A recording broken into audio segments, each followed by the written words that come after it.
Gene Wilder. What can I say about a comedian whose works have either influenced modern comedians in film or have even brought joy to the ones who witnessed his charm? The factory is now closed and, unfortunately, the Wonka is dead, but I don't really believe that for certain. His films are one of the things that will continue to be remembered about him. His roles in such films as Young Frankenstein and Blazing Saddles are the pinnacles of Mel Brooks' career and are heightened by Mr. Wilder's energy and charisma. But the one movie that everyone will forever remember him by, the one film that everyone goes to for childhood delight, is the film that made him famous for eternity. The film, well, everyone really knows it by now, and it's Willy Wonka and the Chocolate Factory. My personal philosophy with childhood films is that the films should try to envelop its viewers into the world, its surroundings, and what the film tries to do. Some could say that this film is the 70s equivalent to The Wizard of Oz in terms of its whimsy, set design, special effects, and even its writing, and to some extent that would be true.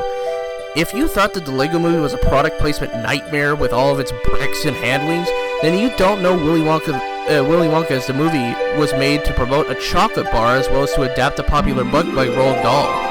The difference here is that Lego was around for more than 50 years, and at the time of Willy Wonka and the Chocolate Factory, the Wonka bar wasn't even recognizable in the chocolate market. But nowadays, people buy the candy, they read the book, and they watch the film, and its adaptation in 2003. But getting to the specifics of the film, it is nothing more than a children's film masterpiece, having the whimsy that is needed with the dark narcissism sprinkled throughout the film is something that is rare in children's films of today. Let's first talk about the practicals of the film. Aside from the CGI moments that was used in certain scenes like the elevator that goes to the air, the fizzy pot floating scene, and the tunnel scene, all the rest is real. Unlike the remake that Tim Burton made, where the sets were a buttload of CGI essentially with a little bit of practical sets, this set in the chocolate room is real. You could see these people interact with the interesting set designs. The acting and writing in this film is fun and memorable with interesting characters.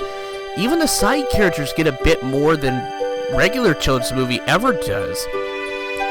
Even if some of them, like Augustus Gloop and Mike TV, are kind of stereotypes, but they rather more further emphasize how important Charlie Bucket's journey is. But what really sets this film apart from its readaptation attempt is that Gene Wilder is more down to earth and a bit more of a narcissist with a lot of his passive aggressive comments, like this one. Don't just stand there, do something! Help. Police. Murder. I would take Gene Wilder's Wonka over the overly centric, underperformed depth Wonka any day. Another thing that the original did that was right, that the remake just couldn't be touched upon, is its tone.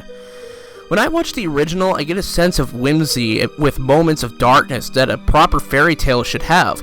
Don Bluth used to say that you could tell a story with dark elements as long as it had a happy ending, and that's what kinda happens with this film, although we don't really see what happens to the children, and it makes it all the more effective as opposed to the remake. The one thing that the remake does that the original doesn't is it shows what happens to the kids once they leave the factory, and that's not what should happen. I don't even think in the book that they did that. I mean, it might have happened, but I think it was a stupid addition as well, because it left it a mystery. For all we knew, that the kids actually did die in the factory, and it makes it a lot more dark and menacing, really. Kind of makes Wonka more of a serial killer, if you will. You know, maybe, I don't know. Maybe this is like the Sweeney Todd equivalent of Mrs. Lovett. I don't know, but there's a lot of fan theories that go around about Wonka and the kids and blah blah blah. There just isn't a really good comparison when one film does the tone better than the other, because the remake, all I get is a sense of weird surrealism, and yeah, Wonka's factory is supposed to be surreal, but when the entire film's tone and the entire film's color palette is the same thing throughout, it doesn't leave a lot of variety, and it isn't really that memorable. It's all constant. Another thing that I really admire about the film is its music. If you ask me any time of the day how much I love musicals, I really love musicals. Now, there's a lot of musicals that I really don't like, and some of them I think is overrated, but the music in this one is so memorable that I could sing almost any of the songs in this movie and everyone else would join in. That's just how memorable these songs are. And unlike in the remake, where it's all just a bunch of pop tunes that are closely related to its real-life musical counterparts, the music in the original is just so memorable, especially with the Oompa Loompas. The main difference between the Oompa Loompas is that the original Oompa Loompas are a little bit more cynical, whilst also kind of making fun of you. And they kind of did that in the remake, but they did it in various different styles of music. And I kind of like it, it's just the original did it better. I'm sorry if you like the remake, I mean, I just couldn't do it. As you can plainly see, I love the original film. It is a wondrous time that asks its viewers to come with them to see a world of pure imagination. A journey that is fun, with a great cast, good writing, great set design, that is memorable, and recognizable music. If you haven't seen this film in a while, I recommend that you rewatch this masterpiece of a children's film. I remember when I was a kid growing up in like the kindergarten through second grade, our library had a lot of VHS films, and the ones that I really picked up were the ones that were kind of by Roald Dahl.